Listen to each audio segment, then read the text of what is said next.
Burn, Witch, Burn. Written by Abraham Merritt. Narrated by Edward E. French. Chapter 4. The Thing in Ricori's Car. I returned home with Braille, profoundly depressed. It is difficult to describe the effect the sequence of events I am relating had upon my mind from beginning to end, and beyond the end. It was as though I walked almost constantly under the shadow of an alien world, nerves prickling as if under surveillance of invisible things not of our life, the subconsciousness forcing itself to the threshold of the conscious, battering at the door between and calling out to be on guard. Every moment to be on guard.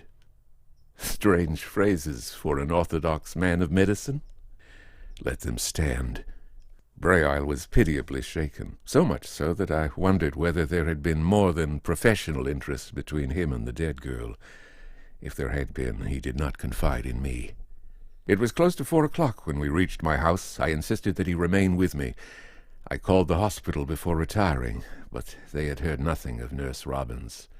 I slept a few hours, very badly.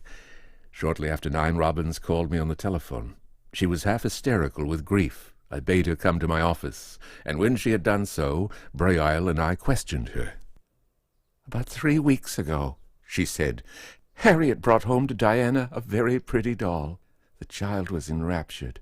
I asked Harriet where she had gotten it, and she said in a queer little store way downtown. "Yob," she said, "my name is Yobina. There's the queerest woman down there. I'm sort of afraid of her, Yob." I didn't pay much attention. Besides, Harriet wasn't ever very communicative. I had the idea she was a bit sorry she had said what she had. Now I think of it, though, Harriet acted rather funny after that. She'd be gay, and then she'd be, well, sort of thoughtful. About 10 days ago she came home with a bandage around her foot.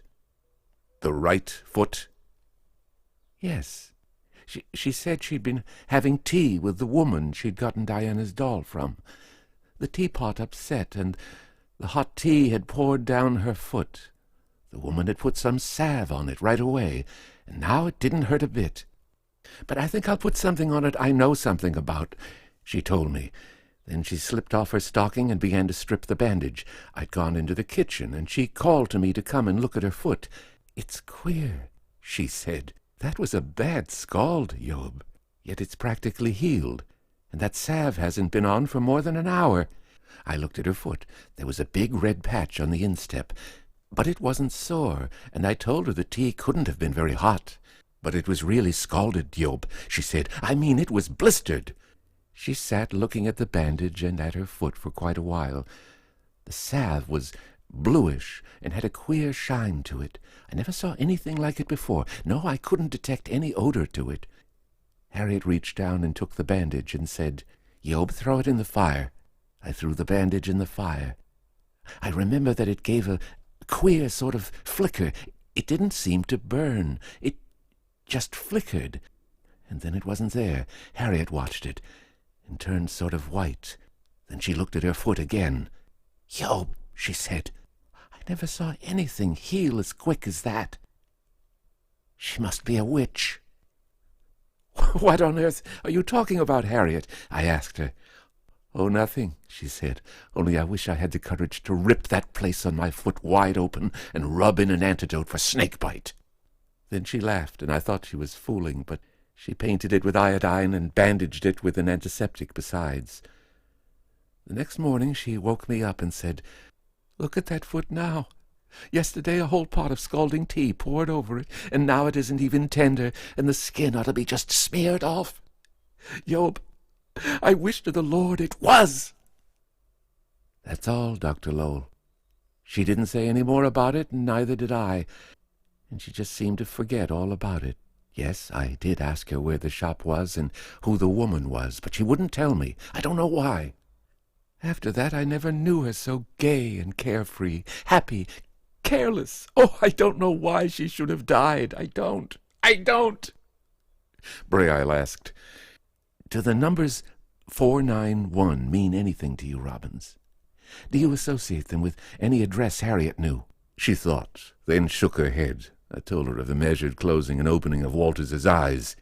She was clearly attempting to convey some message in which those numbers figured. Think again. Suddenly she straightened and began counting upon her fingers. She nodded. Could she have been trying to spell out something?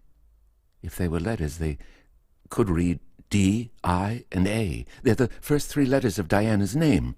Well, of course, that seemed the simple explanation. She might have been trying to ask us to take care of the child.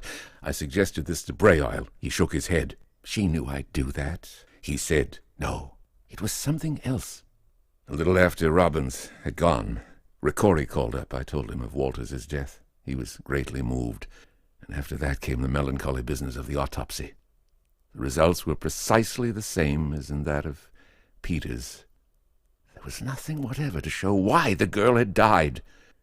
At about 4 o'clock the next day, Ricori again called me on the telephone. Will you be home between 6 and 9, Dr. Lowell? There was suppressed eagerness in his voice. Certainly, if it is important, I answered, after consulting my appointment book. Have you found out anything, Ricori? I do not know. He hesitated. I think perhaps, yes. You mean I did not even try to hide my own eagerness? You mean the hypothetical place we discussed? Perhaps. I will know later. I go now to where it may be. Tell me this, Ricori. What do you expect to find? Dolls. He answered. And as though to avoid further questions, he hung up before I could speak. Dolls. I sat thinking. Walters had bought a doll, and in that same unknown place where she had bought it, she had sustained the injury which had so worried her, or rather, whose unorthodox behavior had so worried her. Nor was there doubt in my mind, after hearing Robbins's story, that it was to that injury she had attributed her seizure, and had tried to tell us so. We had not been mistaken in our interpretation of that first desperate effort of will I have described. She might, of course, have been in error. The scald, or rather the salve, had nothing whatever to do with her condition. Yet Walters had been strongly interested in a child. Children were the common interest of all who had died as she had, and certainly the one great common interest of children is dolls. What was it that Ricori had discovered? I called Braille, but could not get him. I called up Robbins and told her to bring the doll to me immediately, which she did. The doll was a peculiarly beautiful thing. It had been cut from wood, then covered with gesso. It was curiously lifelike. A baby doll with an elfin little face. Its dress was exquisitely embroidered, a folk dress of some country I could not place. It was, I thought, almost a museum piece, and one whose price Nurse Walters could barely have afforded. It bore no mark by which either maker or seller could be identified. After I had examined it minutely, I laid it away in a drawer. I waited impatiently to hear from Ricori. At 7 o'clock there was a sustained peremptory ringing of the doorbell. Opening my study door, I heard McCann's voice in the hall and called him to come up. At first glance, I knew something was very wrong. His tight-mouthed, tanned face was a sallow yellow. His eyes held a dazed look. He spoke from stiff lips. Come down to the car. I think the boss is dead. Dead? I exclaimed, and was down the stairs and out beside the car in a breath. The chauffeur was standing beside the door. He opened it, and I saw Ricori huddled in a corner of the rear seat. I could feel no pulse, and when I raised the lids of the eyes, they stared at me sightlessly. Yet he was not cold. Bring him in, I ordered. McCann and the chauffeur carried him into the house and placed him on the examination table in my office. I bared his breast and applied the stethoscope. I could detect no sign of the heart functioning, nor was there apparently any respiration. I made a few other rapid tests. To all appearances, Ricori was quite dead. And yet I was not satisfied. I did the things customary in doubtful cases, but without result. McCann and the chauffeur had been standing close beside me. They read my verdict in my face. I saw a strange glance pass between them, and obviously each of them had a touch of panic, the chauffeur more markedly than McCann. The latter asked in a level, monotonous voice, "Could it have been poison?" "Yes, it could." I stopped. Poison. And that mysterious errand about which she had telephoned me, and the possibility of poison in the other cases. But this death, and again I felt the doubt, had not been like those others. "McCann," I said, "when and where did you first notice anything wrong?" He answered, still in that monotonous voice, "About 6 blocks down the street. The boss was sitting close to me. All at once he says, 'Jays you,' like he's scared. He shoves his hands up to his chest. He gives a kind of groan and stiffens out. I says to him, "What's the matter, boss? You got a pain?" He don't answer me. And then he sort of falls against me, and I see his eyes is wide open. He looks dead to me. So I yelps to Paul to stop the car, and we both look him over. Then we beat it here like hell. I went to the cabinet and poured them stiff drinks of brandy. They needed it. I threw a sheet over Ricori. "Sit down," I said, "and you, McCann, tell me exactly what occurred from the time you started out with Ricori to wherever it was he went. Don't skip a single detail." He said, "About 2 o'clock the boss goes to Molly's. That's Peter's sister. Stays an hour. Comes out. Goes home and tells Paul to be back at 4:30. But he's doing a lot of phoning, so we don't start till 5. He tells Paul where he wants to go, a place over in a little street down off Battery Park. He says to Paul not to go through the street, just park the car over by the Battery. And he says to me, 'McCann, I'm going in this place myself. I don't want 'em to know I ain't by myself.' He says, 'I got reasons. You hang around and look in now and then, but don't come in unless I call you.' I says, 'Boss, do you think it's wise?' And he says, 'I know what I'm doing, and you do what I tell you.' So there ain't any argument to that. We get down to this place, and Paul does like he's told, and the boss walks up the street, and he stops at a little joint that's got a lot of dolls in the window. I look in at the place as I go past. There ain't much light, but I see a lot of other dolls inside, and a thin gal at the counter. She looks white as a fish's belly to me, and after the boss has stood at the window a minute or two, he goes in, and I go by slow to look at the gal again, because she sure looks whiter than I ever saw a gal look who's on her 2 feet. The boss is talking to the gal who's showing him some dolls.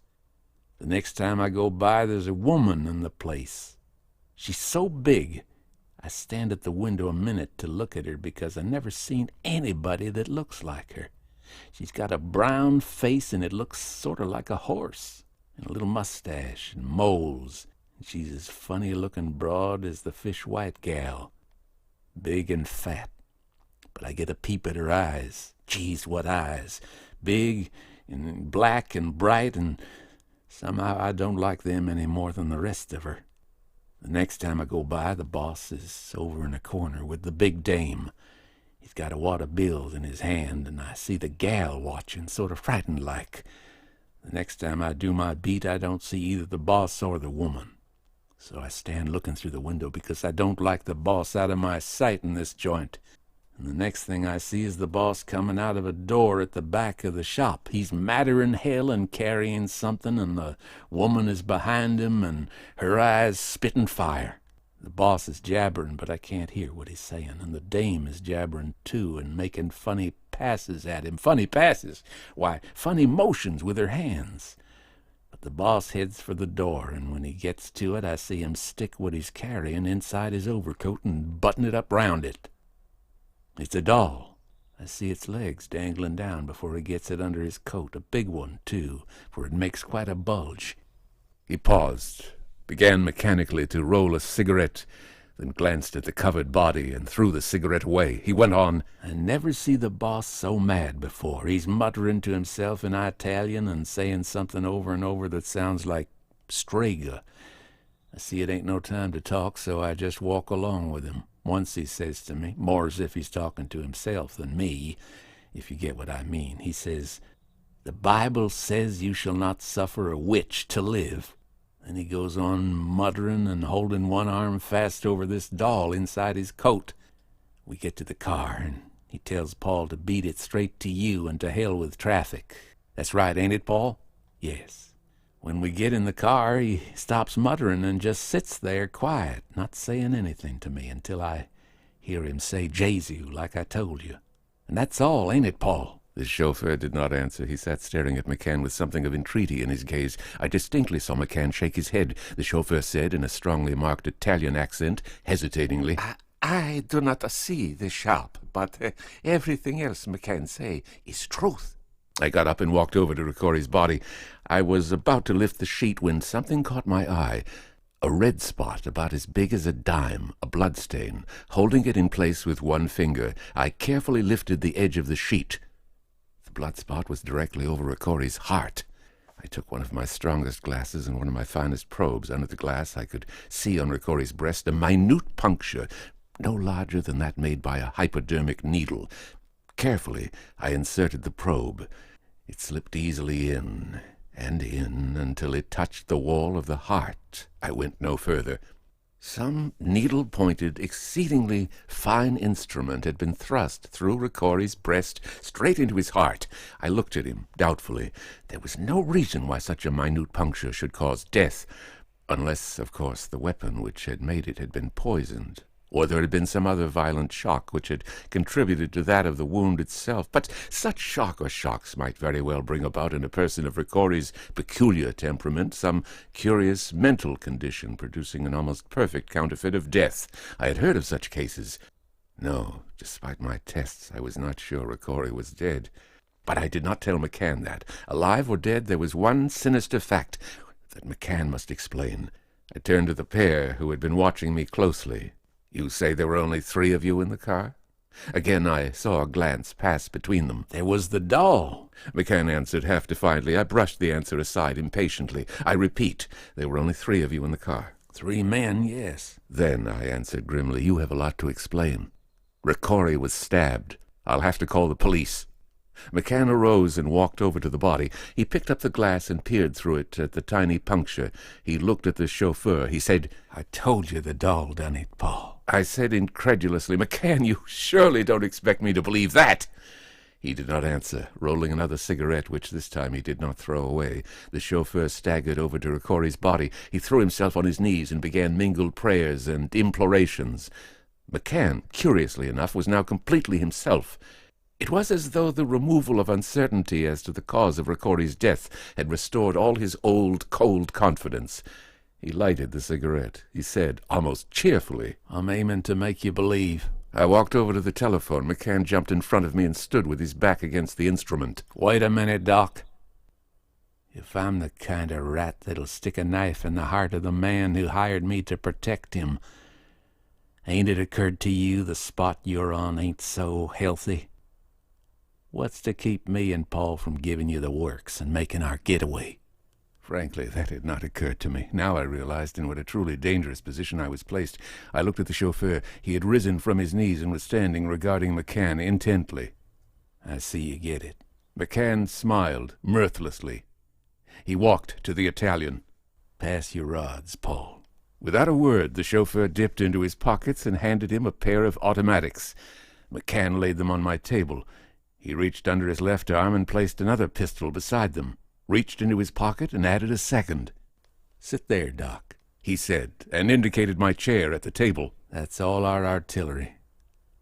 Keep the guns right under your hands. If we make any breaks, shoot. All I ask is that you don't do any calling up until you've listened." I sat down, drawing the automatics to me, examining them to see that they were loaded. They were. "Doc," McCann said, "there's 3 things I want you to consider. First, if I'd had anything to do with smearing the boss, would I be giving you a break like this? Second, I was sitting at his right side. He had on a thick overcoat. How could I reach over and run anything as thin as whatever killed him must have been all through his coat and through the doll, through his clothes and through him without him putting up some kind of a fight? Hell, Ricori was a strong man. Paul would have seen us." "What difference would that have made?" I interrupted. "If Paul were an accomplice." "Right," he acquiesced. "That's so. Paul's as deep in the mud as I am. Ain't that so, Paul?" He looked sharply at the chauffeur, who nodded. "All right, we'll leave that one with a question mark after it. Take the 3rd point. If I'd killed the boss that way and Paul was in it with me, would we have took him to the one man who'd be expected to know how he was killed, and then when you'd found out as expected, hand you an alibi like this? Christ, Doc, I ain't loco enough for that." His face twitched. "Why would I want to kill him? I'd have gone through hell and back for him, and he knew it. So would have Paul." I felt the force of all this. Deep within me I was conscious of a stubborn conviction that McCann was telling the truth, or at least the truth as he saw it. He had not stabbed Ricori. Yet to attribute the act to a doll was too fantastic. and there had only been 3 men in the car. McCann had been reading my thoughts with an uncanny precision. It might have been one of them mechanical dolls, he said. geared up to stick. McCann, go down and bring it up to me, I said sharply. He had voiced a rational explanation. It ain't there, he said, and grinned at me again mirthlessly. It's out. Preposterous, I began. The chauffeur broke in. It's true. Something out. When I opened the door, I think, cat, dog. I say, what the hell? Then I see it. It run like hell. It stoop. It duck in shadow. I see it just as a flash, and then no more. I say to McCann, what the hell? McCann, he's feeling around bottom of a car. He say, it's the doll. It done for the boss. I say, doll? What do you mean a doll? He tell me, I know nothing of any doll before. I see the boss carry something in his coat, see, but I don't know what. But I see one goddamn thing that don't look like a cat, dog. It jump out of car, through my legs. See? I said ironically, is it your idea, McCann, that this mechanical doll was geared to run away as well as to stab? He flushed, but answered quietly, I ain't saying it was a mechanical doll, but anything else would be, well, pretty crazy, wouldn't it? McCann, I asked abruptly, what do you want me to do? Doc, when I was down Arizona way, there was a ranchero died. Died sudden. There was a feller looked as if he had a lot to do with it. The marshal said, Hombre, I don't think you done it, but I'm the lone one on the jury. What say? The hombre say, Marshal, give me 2 weeks, and if I don't bring in the feller that done it, you hang me. The marshal says, fair enough. The temporary verdict is deceased died by shock. It was shock, all right. Bullet shock. All right, before the 2 weeks was up, along comes this feller with the murderer hog-tied to his saddle. I get your point, McCann, but this isn't Arizona. I know it ain't. But couldn't you certify it was heart disease? Temporarily? Give me a week? Then if I don't come through, shoot the works. I won't run away. It's this way, Doc. If you tell the bulls, you might just as well pick up one of them guns and shoot me and Paul dead right now. If we tell the bulls about the doll, they'll laugh themselves sick and fry us at Sing Sing. If we don't, we fry anyway. If by a miracle the bulls drop us, there's them in the boss's crowd that'll soon remedy that. I'm telling you, Doc, you'll be killing 2 innocent men. And worse, you'll never find out who did kill the boss, because they'll never look any further than us. Why should they? A cloud of suspicion gathered around my conviction of the pair's innocence. The proposal, naive as it seemed, was subtle. If I assented, the gunman and the chauffeur would have a whole week to get away, if that was the plan. If McCann did not come back and I told the truth of the matter, I would be an accessory after the fact, in effect, co-murderer. If I pretended that my suspicions had only just been aroused, I stood at best convicted of ignorance. If they were captured and recited the agreement, again I would be charged as an accessory. It occurred to me that McCann's surrender of the pistols was extraordinarily clever. I could not say that my assent had been constrained by threats. Also, it might have been only a cunningly conceived gesture to enlist my confidence, weaken my resistance to his appeal. How did I know that the pair did not still have other weapons, ready to use if I refused? Striving to find a way out of the trap, I walked over to Ricori. I took the precaution of dropping the automatics into my pockets as I went. I bent over Ricori. His flesh was cold, but not with the peculiar chill of death. I examined him once more, minutely, and now I could detect the faintest of pulsation in the heart. A bubble began to form at the corner of his lips. Ricori lived!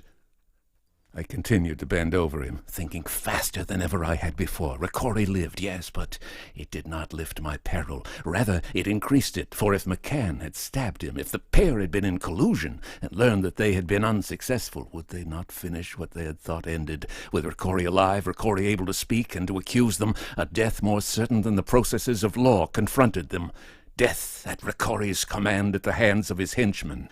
And in finishing Ricori, they would at the same time be compelled to kill me.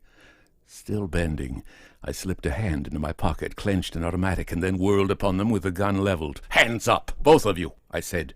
Amazement flashed over McCann's face, consternation over the chauffeurs, but their hands went up. I said, "There's no need of that clever little agreement, McCann. Ricori is not dead. When he's able to talk, he'll tell what happened to him." I was not prepared for the effect of this announcement. If McCann was not sincere, he was an extraordinary actor. His lanky body stiffened. I had seldom seen such glad relief as was stamped upon his face. Tears rolled down his tanned cheeks. The chauffeur dropped to his knees, sobbing and praying. My suspicions were swept away. I did not believe this could be acting.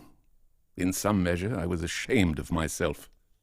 "You can drop your hands, McCann," I said, and slipped the automatic back in my pocket. He said hoarsely, "Will he live?" I answered, "I think he has every chance. If there's no infection, I'm sure of it." Thank God, whispered McCann over and over. Thank God. And just then, Braille entered and stood staring in amazement at us. "Ricori has been stabbed. I'll explain the whole matter later," I told him. "Small puncture over the heart and probably penetrating it. He's suffering mainly from shock. He's coming out of it. Get him up to the annex and take care of him until I come." Briefly, I reviewed what I had done and suggested the immediate further treatment. And when Ricori had been removed, I turned to the gunman. "McCann," I said, "I'm not going to explain, not now, but here are your pistols and Paul's. I'm giving you your chance." He took the automatics, looking at me with a curious gleam in his eyes. "I ain't saying I wouldn't like to know what touched you off, Doc," he said. "but whatever you do is all right by me, if only you can bring the boss round." "Undoubtedly, there are some who will have to be notified of his condition," I replied. "I'll leave that all to you. All I know is that he was on his way to me. He had a heart attack in the car. You brought him to me. I am now treating him for heart attack. If he should die, McCann, well, that will be another matter." "I'll do the notifying," he answered. "There's only a couple that you'll have to see. Then I'm going down to that doll joint and get the truth out of that hag." His eyes were slits. His mouth was slit, too. "No," I said firmly, "not yet. Put a watch on the place. If the woman goes out, discover where she goes. Watch the girl as closely. If it appears as though either of them or both of them are moving away, running off, let them, but follow them.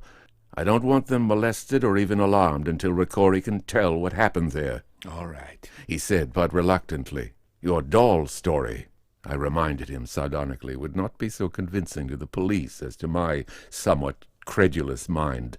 Take no chance of them being injected into the matter. As long as Ricori is alive, there is no need of them being so injected." I took him aside. "Can you trust the chauffeur to do no talking?" "Paul's all right." "Well, for both your sakes, he would better be," I warned.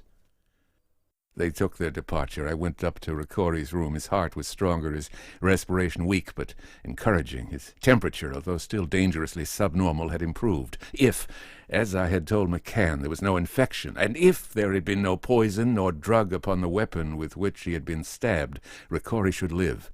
Later that night, two thoroughly polite gentlemen called upon me, heard my explanation of Ricori's condition, asked if they might see him, did see him, and departed. They assured me that, win or lose, I need have no fear about my fees, nor have any hesitancy in bringing in the most expensive consultants. In exchange, I assured them that I believed Ricori had an excellent chance to recover. They asked me to allow no one to see him except themselves and McCann. They thought it might save me trouble to have a couple of men whom they would send to me to sit at the door of the room, outside, of course, in the hall. I answered that I would be delighted. In an exceedingly short time, two quietly watchful men were on guard at Ricori's door, just as they had been over Peters's. In my dreams that night, dolls danced around me, pursued me, threatened me. My sleep was not pleasant.